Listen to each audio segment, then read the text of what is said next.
All names in this account have been changed, places have been simplified. What you are about to hear is not presented to satisfy curiosity, but to warn the conscience. The real names were never written in the file I received, and if they were, I would not repeat them. Remember that as you listen. I will begin where this story truly began, not with a scream, not with a ritual, not with anything dramatic. It began with a door being opened because someone believed they were doing the right thing. I was not present when it happened. I did not perform an exorcism in that house. What I am sharing is something I later read and later heard, confirmed by more than one source inside the church and outside of it. It stayed with me because it followed a pattern I have seen too many times.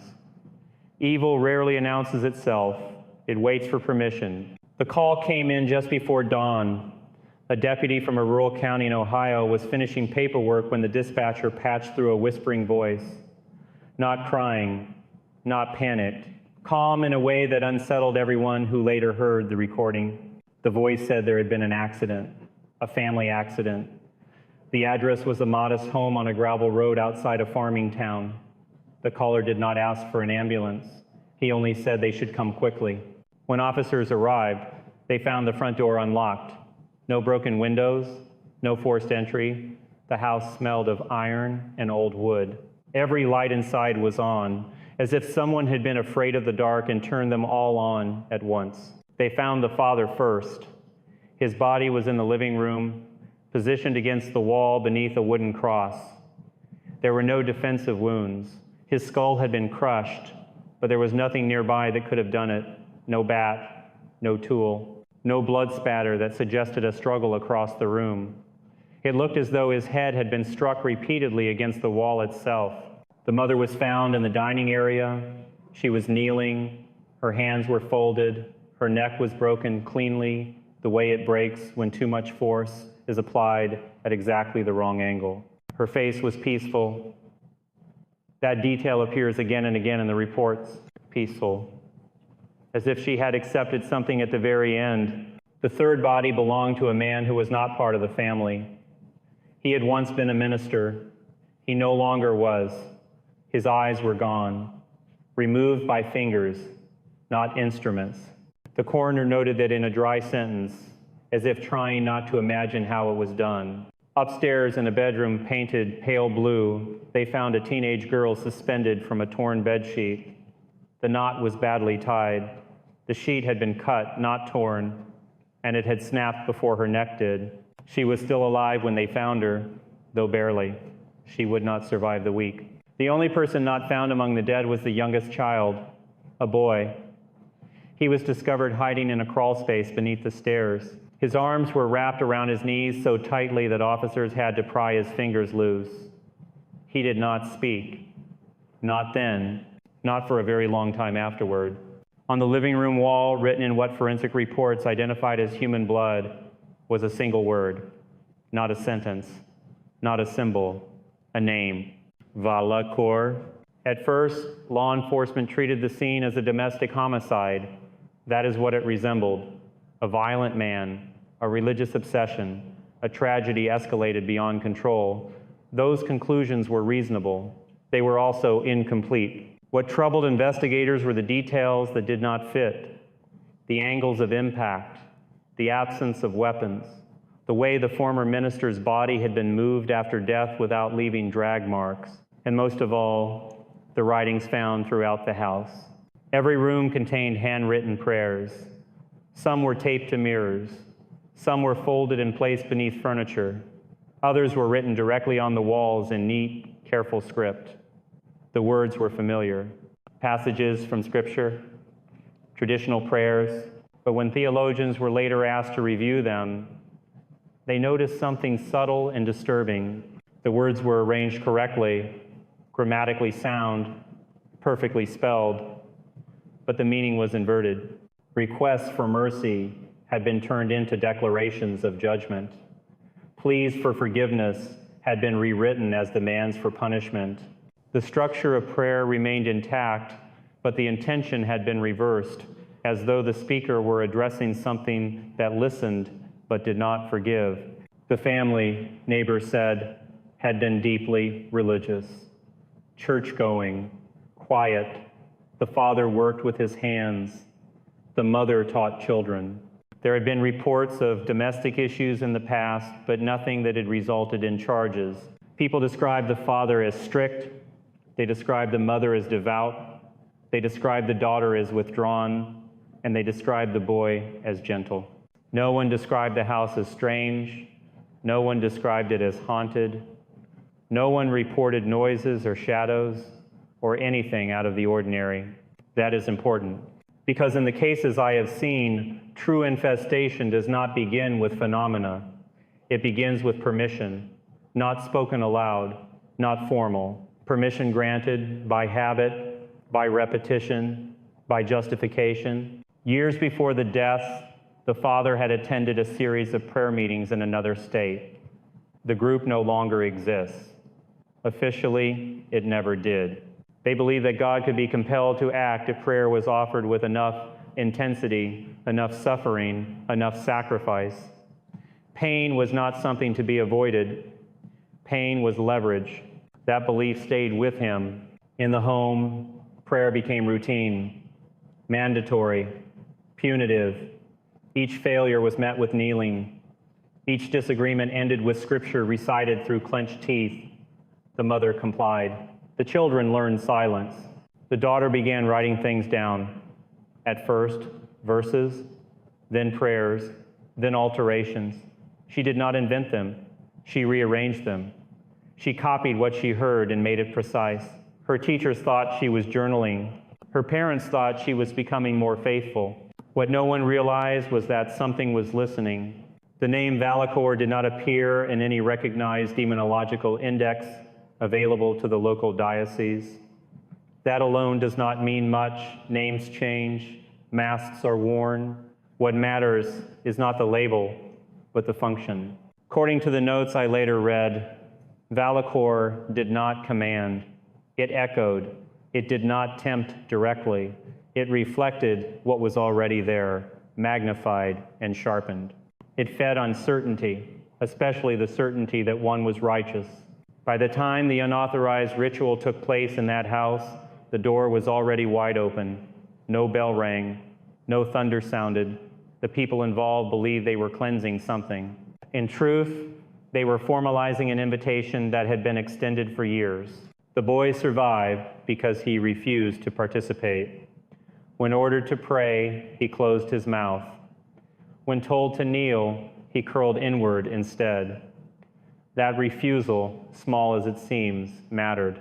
Evil is not impressed by fear, it is sustained by consent. That is how this story begins. Not with a demon, not with a ritual, but with a family that believed suffering could be holy and prayer could be used as a weapon. What followed would reveal the cost of that belief. When I review cases like this, I always return to the same discipline. I strip away the language of demons and miracles and ask first whether what I am seeing could be explained by trauma, by pathology, by human cruelty alone. That is not disbelief. That is responsibility. And in this case, if you stop listening too early, you will think you already understand it. After the scene was processed and the surviving child was taken into protective custody, the house itself became evidence. Investigators cataloged everything: furniture, clothing, books, nothing occult in the popular sense, no symbols carved into wood, no candles arranged in circles, no animal remains, just Bibles, hymnals, prayer notebooks, stacks of handwritten pages bound with twine. The girls' notebooks were the most troubling, not because they were graphic, but because they were orderly. Each page followed the same structure: a date, a time, a prayer, and beneath it, a response. At first, authorities assumed the responses were imagined, creative writing, a coping mechanism. But the language of those responses did not match the girls' age or education. They were formal, measured, cold. They did not insult. They did not threaten. They instructed. One page stood out to those who later reviewed the file. The prayer was a simple plea for peace in the home, The response beneath it read like an answer, but not from a God of mercy. It spoke of balance, of correction, of restoring order through removal. It did not name who should be removed. It did not need to. There is a temptation, when hearing this, to imagine possession. I want to be very clear. Nothing in the early documentation suggests the girl was possessed in the way people expect. She did not lose consciousness. She did not speak in other voices. She did not exhibit strength beyond her body. What she did exhibit was obedience, precision, a growing conviction that what she was writing was necessary. This is where the case becomes difficult, even for people of faith, because the activity did not escalate through spectacle. It escalated through structure. The father's behavior became more rigid. Prayers had to be recited exactly. Any deviation resulted in correction. Correction was justified as discipline. Discipline was justified as love. Love was defined as obedience. There was no room left for conscience. The mother attempted to intervene quietly. She suggested counseling. She asked their pastor for guidance. She was told to support her husband's leadership and pray harder. That advice, though well-intentioned, had consequences. When prayer becomes the only permitted response to harm, harm gains cover. The former minister entered the picture months later. He had lost his credentials years earlier over doctrinal disputes. He believed the modern church had grown weak. He believed authority had been replaced by accommodation. When he visited the home, he did not sense a haunting. He sensed an opportunity. According to testimony later reconstructed, he told the family that something unclean had attached itself to their prayers. He said it could be removed, but not gently. He said it would resist.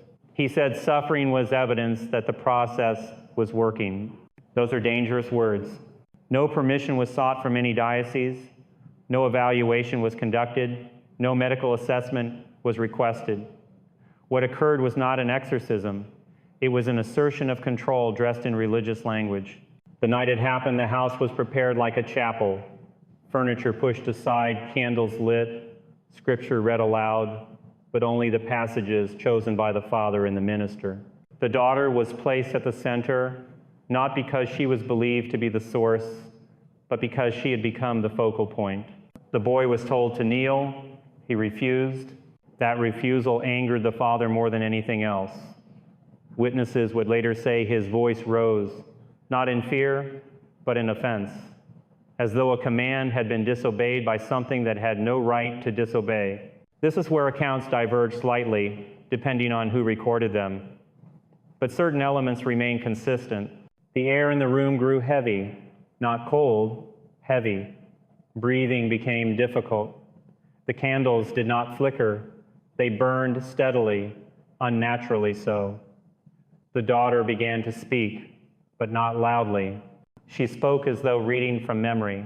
She did not name herself. She named the house. She named the prayers that had been spoken there. She named the anger that had been sanctified within those walls. And then she named Valakor. The name was not shouted. It was stated. The mother tried to reach her. The minister raised his voice. The father struck the table with his hand and demanded silence. That demand was answered, but not in the way he expected. What followed was not chaotic. That detail matters. Objects did not fly. Walls did not shake. Violence occurred, but it occurred with purpose, with economy. The father was driven backward first, not thrown, driven, step by step, as though pressed by a force that matched his own weight. His head struck the wall once, then again. Each impact deliberate, each impact final. The mother dropped to her knees instinctively. She had knelt so many times before that her body knew the posture without instruction. When her neck broke, it was while her hands were folded. That image haunts those who read the file. Devotion did not save her. It silenced her. The minister attempted to assert authority. He spoke words of command. He invoked names he believed carried power. His eyes were taken before he finished the sentence. There is no theological interpretation for that act that does not involve mockery. The girl's body moved toward the staircase after that, not running, walking. The sheet had been prepared earlier. Who prepared it is still unclear, whether she did or whether it had been done for her. When the fabric failed, it was not enough to kill her, only enough to damage her beyond recovery. Throughout all of this, the boy remained where he was, curled inward, silent, unparticipating. When it was over, the house did not erupt into noise or collapse into darkness. It became quiet, ordinary, almost peaceful. That is often the most disturbing part, because evil does not always leave scars on buildings. It leaves them on people. In the days that followed, officials searched for explanations. Abuse, mental illness, cult influence, all were present, all were insufficient. The writings were locked away. The name on the wall was photographed, then painted over. The boy did not speak. Not to doctors, not to social workers, not to clergy. For years, he remained silent. And in that silence, something else was denied entry. I tell you this not to frighten you, but to correct a misunderstanding. Demons do not require candles or chants. They require consent. And sometimes that consent is given in the name of holiness. This case did not begin with Valakor. Valakor arrived because he was invited one prayer at a time. And the cost of that invitation would not end with the destruction of a single family. In the years that followed, the case did not vanish. It simply went quiet, the way deep water does when something heavy sinks into it. Files were sealed, reports were archived. The house was emptied and later demolished. Officials told themselves they had done what was necessary. They had removed the danger. They had erased the place. What they could not erase was the pattern. I became aware of this account much later, not through a formal channel, but through conversation. That is often how these things surface. Not announced, not requested. Someone mentions a name in passing, someone else pauses. A silence forms, and you realize you are standing at the edge of something unfinished. The boy was placed with relatives in another state. His medical evaluations were thorough. Brain scans, psychological assessments, everything one would expect. Nothing abnormal appeared. No injury that explained the silence. No diagnosis that fit cleanly. He was not catatonic. He was attentive. He followed instructions. He made eye contact. He simply did not speak. Speech therapists worked patiently. Psychologists waited. Priests prayed quietly without imposing ritual. Years passed. When the boy finally spoke again, it was not in a dramatic setting. No candles, no witnesses. He spoke during an intake interview when a social worker asked him whether he remembered his parents. He nodded. She asked if he wanted to talk about them. He said one sentence. He said it was still listening. Those words were not shouted. They were not whispered. They were stated the way one might state the weather. When pressed gently to explain, he shook his head. He would say no more. And once again, he withdrew into silence, as if he had said exactly as much as was permitted. That statement, documented and dismissed at the time as trauma-related ideation, found its way into the margins of the file. It should have ended there. It did not. Several years later, in a different part of the country, a parish contacted the diocese with concerns about a child. The circumstances were not identical. They rarely are, but they rhymed. The child was articulate, polite, devout, too devout, some thought. He volunteered to read scripture. He corrected adults when they misquoted passages. He prayed with intensity beyond his years. Then came the writings. A catechist found folded pages tucked behind hymnals, prayers written carefully, respectfully, but altered.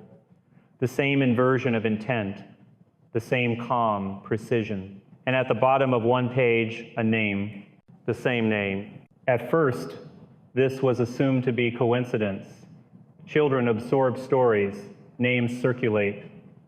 But when questioned, the child insisted he had never heard it spoken aloud. He said he had learned it by listening to what was the wrong question, listening to whom was the right one. At this point, The matter was handled cautiously. Medical professionals were consulted. No unauthorized rites were performed. Boundaries were maintained. The family was advised to remove the child from situations that reinforced fixation. Prayer was simplified, normalized, grounded in community rather than isolation. The activity subsided. That detail is important because it reveals something essential. This was not a force that attacked indiscriminately. It did not seize every opportunity. It responded to conditions. It withdrew when those conditions were disrupted. In my experience, that behavior suggests not domination, but dependence, which brings me back to the Ohio case and why it continues to matter. Valakor, as described in the notes, did not behave like a conqueror. It behaved like an echo. It did not create belief, it amplified it. It did not command obedience, it rewarded it. This is where people misunderstand the nature of evil. They imagine it as aggressive, invasive, irresistible. In reality, it is often patient, reactive, and deeply opportunistic. It waits for structure. It waits for repetition. It waits for certainty that excludes mercy. The father in that house believed he was righteous. The minister believed he was restoring order. The mother believed endurance was holiness. Each of them acted freely. Each of them believed their actions were justified. That belief was the open door. When the ritual failed, when the violence erupted, it was not because something new had entered the room. It was because what had been present all along no longer needed to hide. The boy survived because he disrupted the pattern. Not through courage, not through faith as we like to romanticize it, through refusal, through a child's instinctive rejection of something that felt wrong. Silence in that moment was not weakness, it was resistance. I have seen this before, not in this exact form, but in essence. Families who confuse authority with holiness, leaders who mistake control for clarity, communities that reward suffering without asking who benefits from it. People often ask me why I insist on restraint, on permission, on evaluation before any rite is considered. This is why. Because when prayer is used to dominate, when it becomes a tool of fear, it stops being prayer. And something else is always willing to answer in its place. The Ohio file ends without resolution. No official conclusion was ever published. The deaths were ruled the result of domestic violence compounded by religious extremism. That explanation satisfied legal requirements. It did not satisfy the deeper questions. Years later, the name Valakor appears sporadically in private correspondence, always attached to altered prayers, always near individuals under intense religious pressure, always fading when that pressure is relieved. No formal exorcism has ever been authorized for it. That, too, is telling. You do not cast out what has not fully entered. You starve it. I share this not to suggest that every distorted prayer invites something dark, but to remind you that faith without humility becomes brittle, and brittle things break in dangerous ways. The most unsettling aspect of this case is not the violence. Violence, tragically, is human. The unsettling aspect is how ordinary the path to it was, how familiar the language, how well-intentioned the steps along the way. Evil did not knock on the door of that house. It was welcomed inside, one justified action at a time. And once inside, it did not need to shout. It only needed to listen. There is a temptation when a story stretches across years and states to look for escalation. People expect louder manifestations, more dramatic signs, a final confrontation that feels decisive. Real cases rarely offer that kind of closure. What they offer instead is persistence, quiet, adaptive persistence. After the second incident was quietly resolved through intervention and restraint, several people assumed the matter had ended. It had not. It had changed shape. The name stopped appearing in writing for a time. That absence led some to believe it had been forgotten.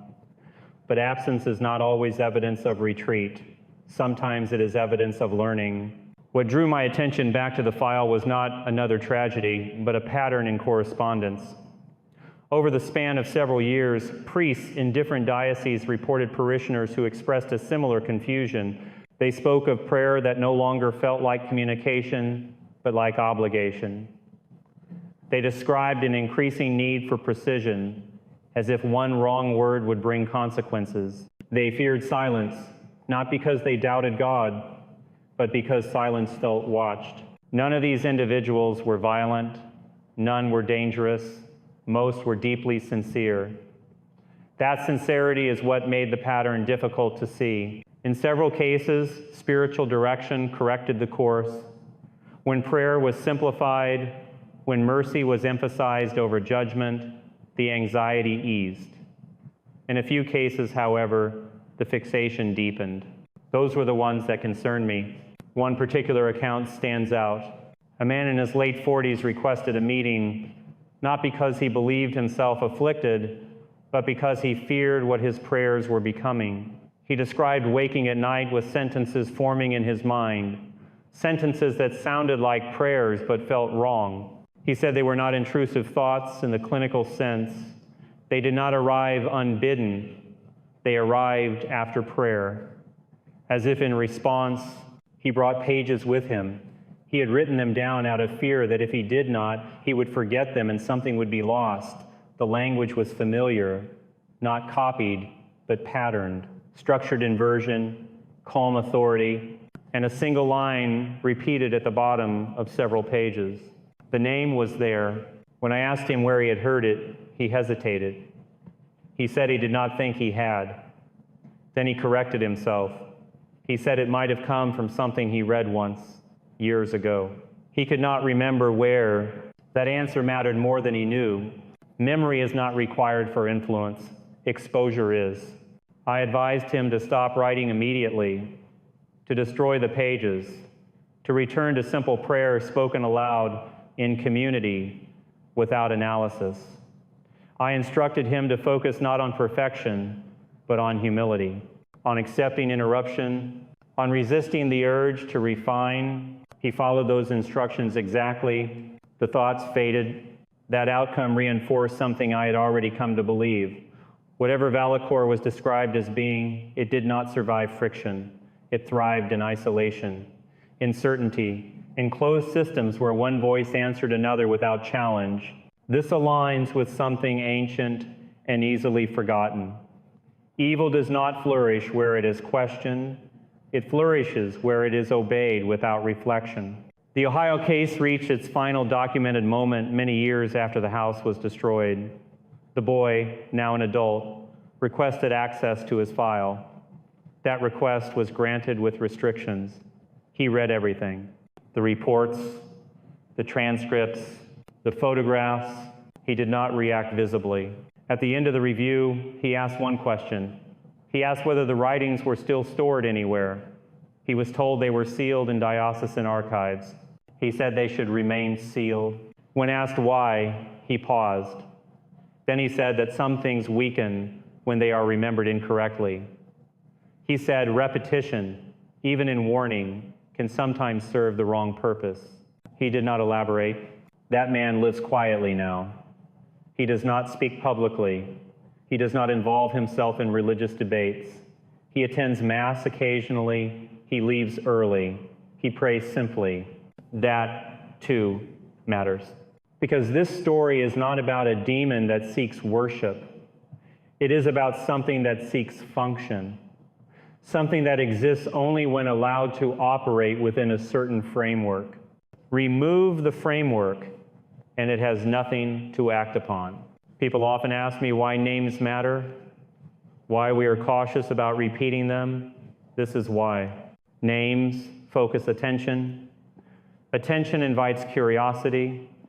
Curiosity, unchecked, invites engagement. Engagement becomes repetition. And repetition, especially when bound to belief, can become invocation. I am not telling you that a word can summon evil. I am telling you that patterns can sustain it. The family in Ohio did not fall because they lacked faith. They fell because their faith lost balance. Authority eclipsed mercy. Obedience eclipsed conscience. Prayer eclipsed relationship. Valacor did not create that imbalance. It exploited it. That distinction is critical Because if you believe evil is always external, you will never guard against the ways it uses what is already inside you. And if you believe prayer cannot be corrupted, you will never notice when it stops being prayer at all. This is not a story about fear. It is a story about vigilance. If there is one lesson to carry from it, it is this: holiness does not demand silence in the face of harm.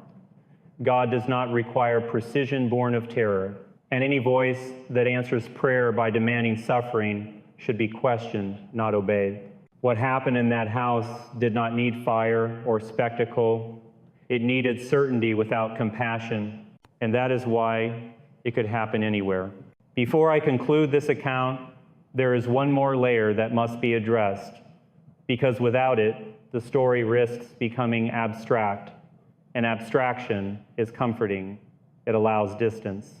This was never meant to be comfortable. After the Ohio case faded from official discussion, a quiet effort began within certain circles of the church to review similar incidents, not to catalog demons, but to examine failures of discernment.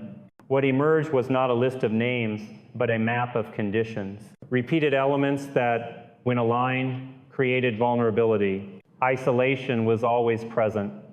Not physical isolation alone, but spiritual isolation. Families or individuals who believed they were handling matters privately, without oversight, without correction. Authority without accountability. Language, rigidity followed close behind. Prayer treated as formula rather than relationship. Words spoken not to open the heart, but to close questions. Any deviation labeled disobedience. Any doubt labeled weakness. Then came inversion, subtle at first. A shift from asking for grace to demanding outcomes. From confession to accusation. From humility to entitlement. This was where things crossed a threshold. What struck me most, reading through these analyses, was how rarely fear was the starting point. Fear came later. The beginning was confidence. Moral certainty hardened into something brittle. When it cracked, it cut everyone nearby. I have been asked, more than once, whether Valakor was real. That question misunderstands the danger. If by real you mean a distinct, independent entity with a fixed identity, then the answer is not something I can give with certainty. But if by real you mean effective, then yes, it had real consequences. People died. A child lost his family. That reality does not depend on classification. There is a tendency to romanticize exorcism, to imagine it as a battle of wills, a dramatic confrontation between good and evil. In truth, the most effective defense is rarely confrontation, it is prevention. Right order, humility, willingness to submit one's certainty to examination. In the Ohio house, every safeguard failed. The father believed himself above correction. The minister believed himself authorized by conviction alone. The mother believed endurance was virtue. The daughter believed precision was obedience. Each belief made sense in isolation. Together, they formed a closed circuit. And within that circuit, something spoke back. The boy, in refusing to participate, introduced error into the system. He broke symmetry. That disruption saved his life. It may have done more than that. Years later, when he spoke of the thing still listening, I do not believe he meant it was waiting to return to him. I believe he meant it was waiting for the conditions to return, for another closed circuit, another family, another community convinced that suffering proves holiness. That is why these stories are dangerous when told carelessly. They can inspire imitation in the wrong minds. They can turn warning into instruction. That is also why I am careful with details. I speak in generalities where possible. I emphasize principles rather than procedures. Evil does not need manuals. It needs permission. If you are listening to this and searching for signs, I urge restraint. Do not look for names. Do not analyze your prayers for hidden meanings. Do not give attention to fear. Attention is nourishment. Instead, ask simpler questions. Does your faith make you more merciful or more rigid? Does it invite dialogue or demand silence? Does it allow correction? Does it protect the vulnerable, especially children? If the answer to those questions troubles you, that is not condemnation. That is an opportunity. The tragedy in Ohio was not inevitable. At many points, it could have been interrupted. A different counsel, a different response, a willingness to say no. Silence, when chosen freely, can be prayer. Silence, when imposed through fear, becomes something else entirely. I share this account because too often people believe the danger lies in darkness, in strange symbols, in unfamiliar rituals. They forget that darkness is most effective when it borrows familiar language. The house that night did not echo with blasphemy. It echoed with prayers that had lost their way. If there is one final truth to carry with you, let it be this: evil does not need you to stop believing. It only needs you to believe without love. And when belief becomes a weapon, something will always be willing to pick it up. That is where this story ends. Not with an answer, but with a responsibility. There is something else that rarely gets spoken about in cases like this, something that lives between theology and psychology, and that silence does more harm than good. It is the aftermath. Not the headlines, not the investigations, but what settles into the cracks after everyone believes the danger has passed. After the Ohio case was classified and quietly archived, several of the first responders requested transfers. Not immediately, not dramatically, over time, one by one. When asked why, they struggled to explain it. They said the house stayed with them. Not the violence, but the order of it. The sense that something had been arranged rather than exploded. One officer described dreaming of rooms that were too well lit. He said darkness would have made more sense. Another reported that for months afterward, he could not tolerate silence. He kept a radio on at all times, even while sleeping, because quiet felt attentive, as though something were waiting for him to finish thinking. These were not superstitious men. They did not speak of demons. They spoke of discomfort, of vigilance they could not turn off. That detail matters because it illustrates how influence does not always announce itself as fear. Sometimes it manifests as hyper-awareness, a sense of being observed that has no obvious object. Years later, when I spoke with someone who had reviewed the file early on, he said the most unsettling thing was not the bodies, but the consistency of the handwriting found throughout the house. Multiple authors, multiple pens, one style. That is not possession, that is convergence. It suggests that something had shaped behavior over time, not through force, but through reinforcement. Rewarding certain patterns, discouraging others, like water carving stone, patiently. This is why I reject the idea that this story ends with demolition and sealed files. Structures can be torn down, patterns persist. I have seen similar dynamics emerge in places you would never suspect. Study groups that slowly become insular, prayer circles that turn inward and begin policing language, families where obedience is praised more than honesty. None of these begin with malice. They begin with a desire to be faithful. Faith, when healthy, expands. When distorted, it contracts. In the Ohio house, faith contracted until there was no room left for mercy, no room for doubt, no room for dissent. And in that narrow space, something thrived. People ask why the name Valacor appeared at all. Why not remain anonymous? Why leave a signature? I believe the name functioned less as identity and more as anchor, a focal point, something for the mind to circle around. Once named, it could be referenced without being examined. Once referenced, it could be obeyed without being questioned. Names simplify. They compress complexity into something manageable that is useful for humans. It is also exploitable. This is why, in my own work, I avoid naming whenever possible. I focus on behaviors, on effects, on conditions. When you remove the name, you weaken the fixation. The boy understood that instinctively. When he advised that the writings remain sealed, he was not expressing fear, he was expressing discipline. He knew that attention itself could serve the wrong end. There is a lesson in that restraint. Not every darkness requires illumination. Some require boundaries. If you are listening and wondering how this applies to your own life, I caution against overinterpretation. Do not see echoes where none exist. Do not assign meaning to ordinary doubt. Doubt is not an enemy of faith. It is often its safeguard. The danger arises when doubt is forbidden, when questions are treated as threats, when authority replaces discernment. In those environments, something always fills the silence left by honest inquiry. I have sat with people who believed they were hearing God when, in truth, they were hearing only the amplified echo of their own certainty, untested, unchallenged, reinforced by isolation.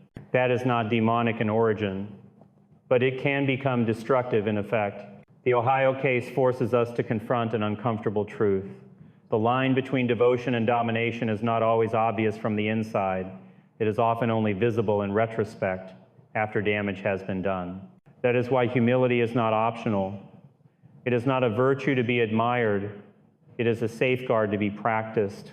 If there is one reason I continue to speak about cases like this, it is not to warn of demons, but to warn of certainty without compassion, conviction without accountability, prayer without relationship. Those are the conditions under which faith collapses into something else. What happened in that house was not the result of one decision, but of many small ones, each justified, each defended, each unchecked. By the time the final act occurred, it felt inevitable to those involved. It was not, it was preventable. And that is perhaps the hardest truth to accept. Because if it was preventable, then responsibility does not rest with some external force alone. It rests with choices, with communities, with leaders, with silence. I leave you with this not as a warning meant to frighten, but as an invitation to examine. Examine how authority is exercised. Examine how prayer is used. Examine whether love remains central or whether it has been quietly replaced by control. Evil does not always arrive roaring. Sometimes it arrives agreeing with you. And that is why vigilance must be gentle, constant, and grounded in humility. That is all. There is a final dimension to this account that I have hesitated to share, not because it is sensational, but because it is subtle. Subtle things are harder to hear. They do not shock, they linger. Several years after the Ohio case had faded from active memory, I was asked to review a training summary prepared for clergy. It was not a case file. It was not even a warning. It was a study in pastoral failure, anonymized and abstracted. As I read, I realized I was looking at the same structure again, stripped of names and locations, reduced to principles. The summary did not mention violence, it mentioned language. How certain phrases began to dominate prayer, how those phrases discouraged vulnerability, how they framed suffering as proof rather than as a call for help. One line stayed with me. It said that when prayer becomes indistinguishable from self-discipline enforced by fear, it ceases to be prayer at all. That sentence could have been written for the Ohio House. What struck me most was not that the authors recognized the danger, but that they struggled to explain it without resorting to extremes. They wanted to avoid hysteria. They wanted to avoid denial. They were searching for a vocabulary that could describe corruption without glamorizing it. That search mirrors the challenge I face in telling this story. Because if you describe the darkness too vividly, people chase it. If you describe it too gently, people dismiss it. So let me speak plainly. Nothing supernatural is required to destroy a family. Nothing preternatural is required to create a closed system of belief that justifies harm. And yet, when such systems become rigid enough, something emerges that behaves as though it has a will of its own. Whether you call that psychological contagion, spiritual distortion, or something else entirely is less important than recognizing its effects. In Ohio, the effects were irreversible. The daughter never regained consciousness in a meaningful way. She died in a hospital room surrounded by machines, not prayers, no final confession, no final words. Just the slow extinguishing of a life that had been reduced to function long before it was reduced to silence. The minister was buried quietly. His former congregation did not attend. His family spoke of him as misunderstood. They were not wrong. Misunderstanding often accompanies arrogance. The mother's funeral was the only one that drew a crowd. People spoke of her kindness, her patience, her devotion. No one spoke of her fear. Fear hides well behind virtue. The father was remembered as complicated. That word appears often in obituaries when the truth is too uncomfortable to name. The boy did not attend any of the services. He was moved quickly, efficiently, with paperwork and signatures and decisions made in rooms he never entered. Adults argued over what was best for him. No one asked him what he wanted. In later years, when he was old enough to speak for himself, he declined invitations to share his story. He declined interviews. He declined offers of advocacy. He did not want to be a symbol. That refusal is consistent with everything else about him. Symbols simplify. They invite projection. They attract attention. Attention, as we have seen, is not always benign. He chose obscurity, and in doing so, he chose safety. I once asked a colleague whether he believed the thing described in the Ohio file still existed. He thought for a long time before answering. Then he said he believed it existed the way a bad idea exists, not as a creature roaming freely, but as a possibility that reappears whenever conditions allow it. That answer was unsatisfying to those who want certainty. It was honest. There is no ritual that permanently eliminates the misuse of faith. There is no prayer that guarantees immunity from self-deception. There is only discipline, accountability, and humility practiced consistently over time. Those are not dramatic tools. They do not make for compelling stories, but they are effective. If you have listened this far, you may be wondering why I chose to share this account at all. Why not let it remain sealed, like the writings the boy warned us about? The reason is simple. Silence can protect, but silence can also enable repetition when it becomes avoidance. Telling this story carefully, without spectacle, without instruction, without fascination, is an act of resistance. It refuses to let the events be dismissed as anomaly or myth. It insists on examining the human choices that made them possible. The danger is not that people will believe too much. The danger is that they will believe without reflection. Faith demands more of us than certainty allowed to harden into control. It demands listening, not the kind of listening that waits to answer, but the kind that allows itself to be changed. In the Ohio house, no one listened that way. Everyone listened only for confirmation, and something answered. I do not believe Valacor waits in shadows, eager to be summoned. I believe it emerges whenever prayer is stripped of love and reduced to leverage, whenever authority is exercised without accountability, whenever suffering is praised rather than relieved. If you remove those conditions, there is nothing left for it to inhabit. That is not superstition, that is discernment. I have said before that most people will never encounter anything that resembles possession. That remains true. But everyone will encounter the temptation to confuse righteousness with control, to mistake certainty for truth, to silence discomfort rather than investigate it. Those temptations are far more common and far more dangerous. This story does not ask you to fear the dark. It asks you to examine the light you trust, to ask whether it warms or burns, whether it invites or coerces. Because the most destructive forces rarely arrive announcing themselves as evil. They arrive convinced they are right.